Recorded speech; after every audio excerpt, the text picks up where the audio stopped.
이번 시간에는 소라식 에올타 애뉴리즘과 관련돼서 이 파샬로 이제 CPB를 하는 방법에 대해서 좀 말씀을 드리도록 하겠습니다. 이거와 이제 대칭되는 게 그 랩타트 바이패스가 있는데 대칭이라기라고 하기보다는 이 그 순환의 방식이 좀 다르죠. 순환의 방식이 다르고 이미 유튜브에 이 랩타트 바이패스와 관련돼서 이야기를 많이 해놓고 여러 가지 설명을 했기 때문에 그걸 일단 좀 참조를 하시고, 이 파샬 CPB와 랩타트 바이패스는 일단 순환 자체가 좀 다릅니다. 캐놀레이션 하는 장소도 다르고. 그래서 이제 소라식 에올타 애뉴리즘과 관련돼서 이제 이거에 대해서 좀 이야기를 하겠습니다.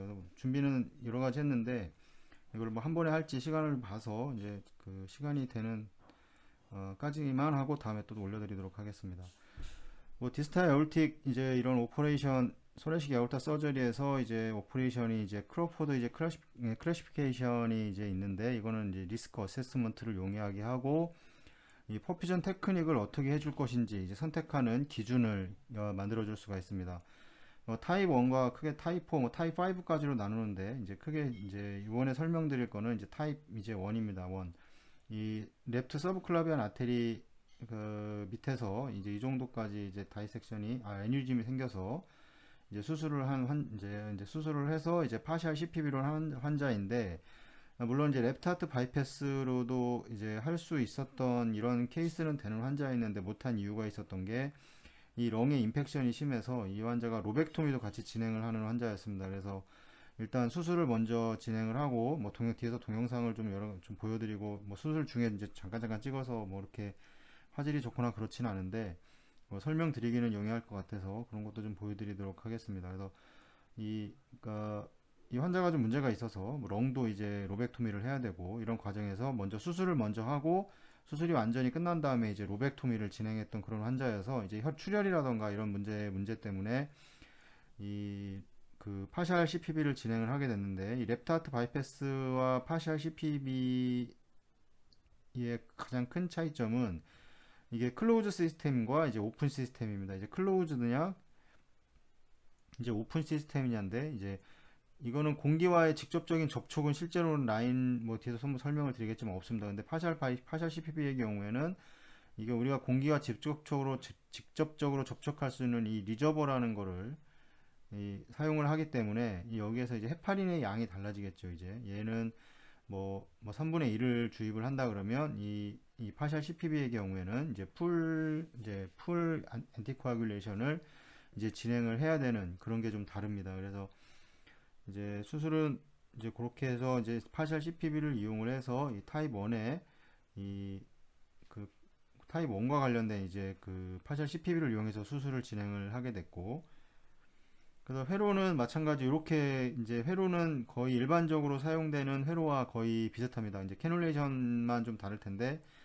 여기에서는 이제 카디오플레지아를 사용을 하지 않습니다. 이 파샬 CPB에서는 이 플레지아를 카디오플레지아를 사용하지 않기 때문에 이 회로를 사용을 할 필요가 없고, 뭐 벤트라던가 뭐 루트 벤트라던가 이런 것도 사용을 하지가 않습니다.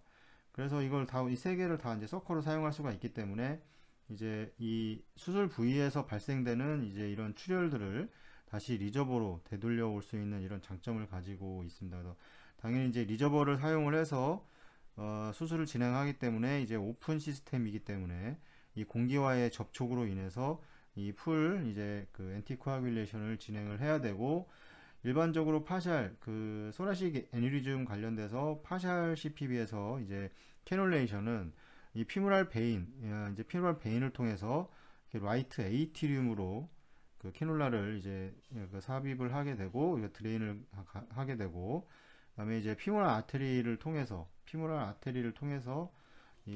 이제 송혈을 해주게 됩니다. 이런 식으로 해서 이제 수술을 진행을 하게 되는데, 다들 이게 그냥 일반적인 펌프와는 좀 많이 다릅니다. 이게 이제 파샬 CPB인데 아시다시피 이제 서브클리어 밑에서 이 부분을 이제 이 그라프트를 교체를 해줘야 되는 상황이기 때문에 이제 수술 중에 여기는 이제 클램프를 하게 됩니다. 이제 이렇게 한번 딱 클램프가 되는 순간 이제 플로의 방향이 완전히 이제 그 다르게 됩니다.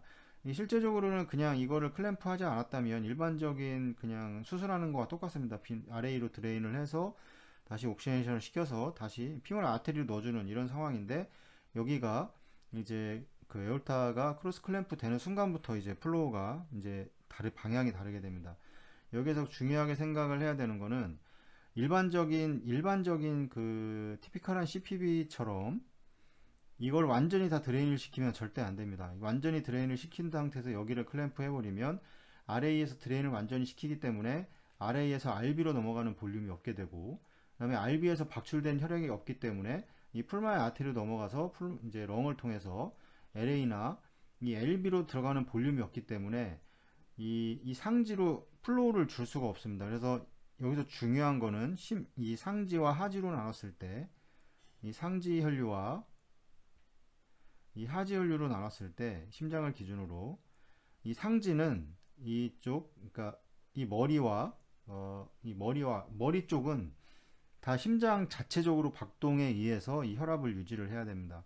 그리고 하지는 크로스 클램프가 이렇게 이거 마찬가지로 이렇게 되어 있기 때문에 이 하지는 피모랄 아테리를 통해서 여기에서 주는 플로우로 이제 압력과 이 장기의 플로우를 이제 공급을 해줘야 되는 겁니다. 그래서 완전히 다른 개념입니다. 이게 일반적인 펌프와 똑같이 생각하시면, 이게 그냥 완전히 드레인을 시켜서 관료를 충분히 해준다 이렇게 돼서 이제 그러면 일로 들어가는 볼륨 자체가 없어지고, 그렇게 되면 이제 여기를 크로스 클램프를 해버리는 순간부터 이 심장 안에는 볼륨이 없기 때문에 이 머리라던가 이런 혈압을 유지를 그 관료량을 해줄 수가 없습니다. 그래서 이제 뭐 어레스트가 올 수도 있고, 당연히 코로나리 퍼퓨전 안 되기 때문에 어레스트가 올 수 있는 상황이 오는 거죠.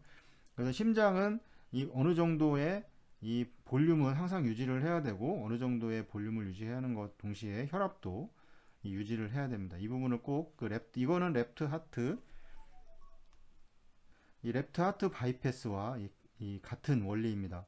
그래서 이거에 대해서는 또 뭐 계속 설명을 드리겠지만, 그게 지금 많이 다르다는 거를 꼭 인지를 하셔야 되고, 뭐 이렇게 해서 이제 저희가 같은 경우는 이런 이제 또 여기 리저버를 그 바이패스하는 라인을 이렇게 연결해서 하시는 병원도 있습니다. 이렇게 여기 8분의 3 라인을 해서 일반적으로는 랩타트 바이패스와 비슷하게 그냥 바로 드레인을 해서 이렇게 보냈다가, 리저버는 옥시네이터도 사용하는데 이제 볼륨이 부족할 때는 이 부분을 잠고 이렇게 해서 이쪽에 리저버에 있는 볼륨을 이렇게 주는 이런 방식을 이제 선택을 해서 하는 병원도 있는데, 뭐 이 부분은 뭐 그렇게 뭐 좀 뭐라 해야 되나, 그렇게 큰 효과는 없어서 저는 이거를 잘 사용하지 않는데, 이렇게 하시는 센터도 이렇게 있습니다. 이 부분은 뭐 다시 뭐 궁금을 하면 설명을 드릴 수는 있는데, 뭐 일단은 이번에 안 했기 때문에 뭐 다음에 또 하게 되면, 혹시나 한번 해보게 되면 또 말씀을 드리도록 하겠습니다.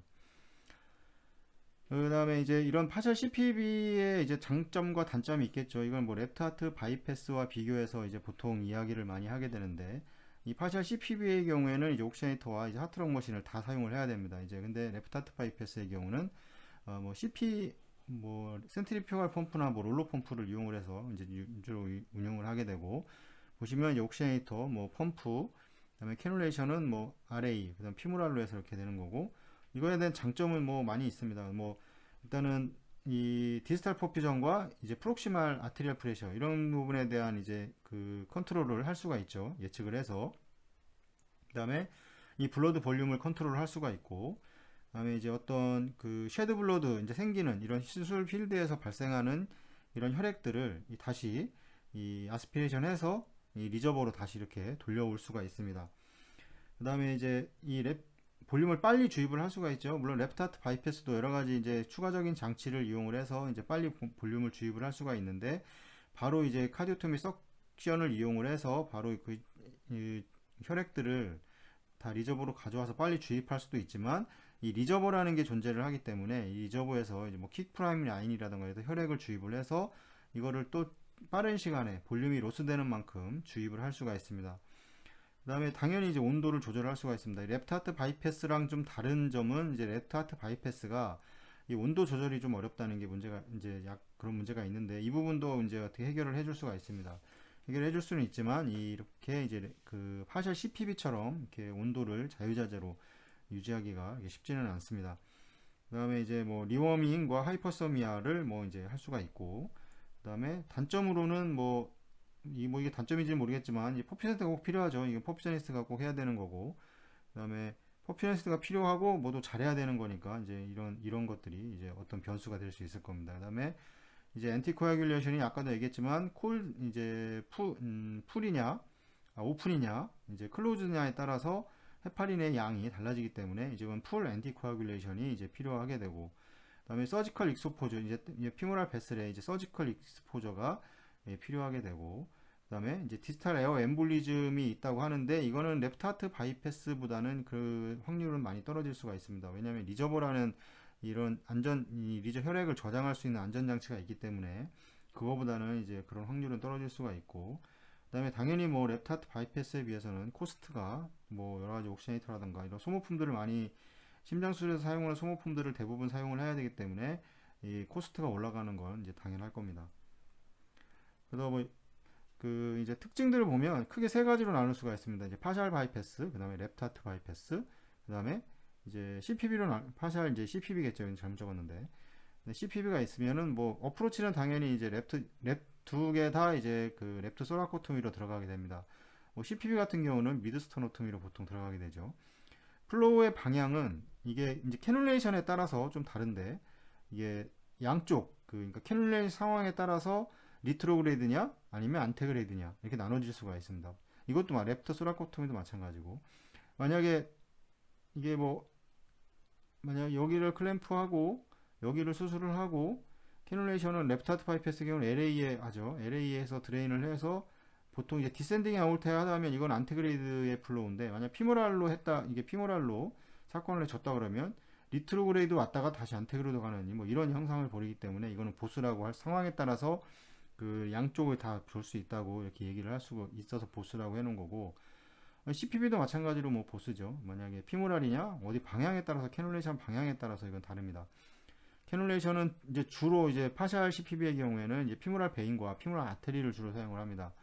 랩트 하트 바이패스의 경우에는 랩트 에이티리움과 뭐 디센딩 에올타 또는 이제 피모랄 아테리 이렇게 해서 선택적으로 사용을 할 수가 있고, 이거는 일반적으로 CPB는 똑같습니다. 뭐 라이트 에이티리움을 항상 해야 되는 거고, 아니면 뭐 에이티리움 따지면 SBC, IBC를 통해서도 할 수가 있는 거고, 그다음에 어센딩 에올타라든가 피모랄 아테리를 통해서, 아니면 뭐 엑실라리 아테리를 통해서도 할 수 있고, 이렇게 해서 이제 캐놀레이션이 되고, 이 플로우에 따른 혈압의 변화 이런 거는 이제 시간차 반응을 하게 됩니다. 이게 시간차 반응이라는 게 뭐냐면 이제 이렇게 수술하기 위해서 클램프를 이렇게 했다고 가정을 했을 때 이제 피모랄 아테리에서 이제 여기는 이제 이렇게 RA에서 드레인을 해서 이제 옥시네이터를 지나서 피모랄로 들어가게 되는데, 이 파셜 CPB의 경우에는 여기가 잡혀 있기 때문에 바로 이렇게 여기까지 넘어갈 수가 없습니다. 그래서 여기서 공급되는 플로우가 이 이제 플로우가 그 양쪽의 피모랄 아테리를 지나서 베인을 지나서 이제 이렇게 풀모랄 베인을 지나서 이제 이제 IBC를 지나서 RA로 돌아오는 시간이 있습니다. 이 시간을 잘 그 계산을 해야 됩니다. 이 시간을 잘 측정을 하지 못하면 이게 어떤 문제가 생기냐면 이 혈압이 이 완전히 롤러코스터처럼 춤을 춥니다. 막 올라갔다가 내려갔다가 시스톨릭이 이렇게 완전히 미친 듯이 그 춤을 출 수 있기 때문에, 이거에 대해서는 이제 뒤에 설명을 드리겠지만 이 부분이 이 시간차에 따른 혈압의 반응, 이제 혈압의 변화를 보이게 됩니다. 이 소라코토미도 랩트 하트 바이패스도 마찬가지지만 이 CPB의 경우에는 즉각적으로 반응합니다. 이거 왜 즉각적으로 반응하냐면, 설명을 드렸지만 뭐 어센딩 했을 때 여기 뭐 클램프하고 ACC를 하고 플로우를 주게 되면 이제 라이트 레디얼 아테리에 플로우 프레셔를 재게 되는데, 바로 이제 주는 플로우로 올리면 바로 즉각적으로 혈압의 변화가 있죠. 피모랄도 마찬가지입니다. 이렇게 올라와서 이렇게 가기 때문에 바로 즉각적인 이제 혈압의 변화가 있는데, 나머지들은 이 크로스 클램프를 하기 때문에 이 즉각적인 변화가 오지 않습니다. 이 플로우 상승에 따른 이제 그 변화, 이제 혈압 같은 경우도 이제 시간차에 따른 이 혈압의 저하와 그 이제 변화가 있습니다. 이게 즉각적인 혈압이 상승이 되고, 이게 뭐냐면 플로우를 상승을 시키게 되면 어떻게 되냐면 이 RA 이제 CPB 같은 경우 똑같은데 RA에서 드레인을 많이 하기 때문에 이 풀모널 아테리를 통해서 다시 이제 렁을 통해서 이 LA를 통해서 LB로 오는 볼륨 자체가 줄어버리게 됩니다. 그래서 여기는 드레인을 무조건 완전히 100% 시키면 이제 아까 말씀드렸지만 큰 문제가 변하게 생기게 됩니다. 그러니까 플로우를 상승을 하게 시키면 파셜 바이패스와 랩트 하트 바이패스는 이 시간차 혈압이 저하가 됩니다. 그 프리로드가 감소를 하기 때문에 볼륨을 RA에서 이제 빼내는 거죠. 이 RA, RB로 넘어가야 되는 볼륨을. 그래서 시간차가 되고 이거는 즉각적인 혈압 상승이 일어나게 됩니다. 이게 마찬가지로 이것도 이렇게 설명을 할 수가 있고. 그러니까 생각을 이 에올타가 있을 때 여기를 클램프를 해버리기 때문에 이 소라식 에올타를 클램프를 해버리기 때문에 이 플로우를 주더라도 여기까지 올 수가 있는 게 아닙니다. 그래서 이 플로우가 이 풀만 아테리를 지나서 이제 다시 IBC로 오는 시간이 있기 때문에 그거에 대한 그 반응 시간차를 꼭 그 수술을 하면서 그거에 대한 시간차를 정확하게 좀 인지를 해야 됩니다. 그거 가장 초반에 이 파셜 바이패스나 랩타트 바이패스를 할 때 그거를 그 시간차를 보는 게 가장 중요하고 당연히 플로우에 따라 달라집니다. 이것도 마찬가지 다 시간차로 이제 변화하게 되고 이제 볼륨 주입으로 인한 변화는 뭐냐면 시간차로 또 혈압이 상승하게 됩니다. 이 볼륨을 줬기 때문에 이제 시간 바로 이렇게 즉각적으로 변하는 게 아니고 시간차로 볼륨이 들어가서 다시 RA로 돌아오는 혈액량이 이제 증가를 하기 때문에 이제 시간차로 혈압이 상승을 하고 마찬가지 레프트 바이패스도 이 시간차 혈압이 상승하게 됩니다. 이거는 말씀드렸지만 여기가 클램프가 되어 있기 때문에 이런 증상이 일어나는 겁니다. 이게 바로 볼륨이 이렇게 오는 게 아니고 그다음에 이건 이제 이 CPB의 경우에는 변화가 없죠. 왜냐하면 리저버라는 곳에 볼륨을 줘봐야 리저버의 볼륨만 늘어나는 거지 이게 볼륨 주입으로 인한 뭐 혈압의 변화라든가 이런 건 생기지 않습니다. 물론 이제 뭐 피를 줬다 그러면 헤모글로빈이 올라가서 혈압이 어느 정도 점도에 의해서 올라갈 수가 있고 물을 줬다 그러면 크리스탈로이드 볼륨을 줬다고 하면 그 이제 점도가 떨어져서 뭐 혈압이 떨어질 수 있는 어떤 그런 변화들은 있을지 모르겠지만 근본적인 변화는 없습니다. 그다음에 카디오토미 서커는 이제 파셜 CPB의 경우에는 사용할 수가 있고 랩타트 바이패스는 사용할 수가 없습니다. 당연히 CPB는 사용할 수가 있죠. 그다음에 적정 플로우는 이게 50% 이상을 절대 넘어가서는 안 됩니다. 카디악 인덱스로 따지면 한 1.6 정도가 가장 적정한 플로우가 될 텐데 랩트 하트 바이패스도 마찬가지로 이 플로우를 100%를 만약에 운영을 한다. 카디악 인덱스 2.4를 운영을 했다. 그러면 뭐 이런 거 상상하기 쉽지만 대번 이제 하트에 피블레이션이 오든 하트 어레스트가 오게 됩니다. 근데 이제 CPB 같은 경우는 이제 뭐 100% 이상을 유지를 할 수가 있는 거죠. BP의 이제 어떤 체킹 하는데, 모니터링 하는 데는 어퍼와 이제 로어를 같이 해야 됩니다. 왜냐하면 프록시말과 이제 디스탈을 동시에 클램프를 함으로써 분리가 되어 있기 때문에 프록시말 쪽의 혈압과 이제 디스탈의 혈압을 봐야 되는 거죠. 이제 클램프를 하는 순간 이 프록시말의 경우에는 이 라디알 아테리에서 보통 측정을 하는데 이제 시스톨릭과 다이아스톨릭이 나오게 되고 이 디스탈의 경우에는 이제 뭐 롤러 펌프를 하든 아니면 센트리퓨갈 펌프를 하든 이 컨티뉴스 플로우이기 때문에 이제 민 프레셔만 나오게 됩니다. 이런 거에 대한 인지도 좀 해야 되고 당연히 이제 랩타트 파이프에서도 마찬가지고 CPB의 경우에는 뭐 라디아 아테리라든가 이제 피모랄 아테리 이렇게 해서 이제 그 BP를 체크를 할 수가 있습니다. 오늘 여기까지 하고 다음 시간에 말씀을 드리도록 하겠습니다.